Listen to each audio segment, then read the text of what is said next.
सखियां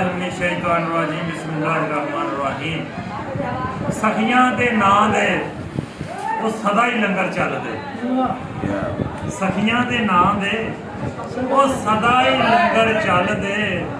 इन्हां दियां दरां ते वो रहिंदे दीवे बलदे। इन्हां दियां दरां ते वो रहिंदे ही दीवे बलदे। ते वली अल्लाह दे मरदे नाही करदे पर्दा पोशी। बई की होया जे दुनिया उतों टुर गए नाल खामोशी ते उन्हां नूं अमल कर दिंदे जेड़े इन्हां दे नाल आ रलदे।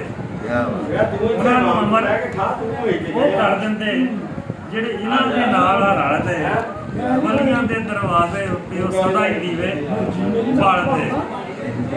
लो जी लाला सरकार दा लंगर रबीउल अव्वल दे सोहणे महीने जनाब चल रहा ते रियाज बसरे की संगत च उधर भी वक्त बैठा तो आ भी एक वक्त बैठा वा क्योंकि चौरी खालद लम्मा अब्बास ये झलकां रियाज बसरे इतों 5वीं बैठक च पै रही सी ते वो ये नां का ही नां जप रहा सी। तस्वीर के दाने थोड़े से पिता बहुता नां जप रहा सी ते हुण जनाब ये चौरी रियाज बसरा खालद लम्मे के पैरवां जान के बैठ गया वा ते हुण जनाब बहरहाल ये लंगर शरीफ चल रहा वा। पहले खिताब से मुफ्ती साहब का ते हुण जनाब इंतजार दी घड़ियां मुक गई वा ते बसरे ने आख्या वा भी जी है गोली शुगर की खानी पैनी है तो लंगर पूरा दशा।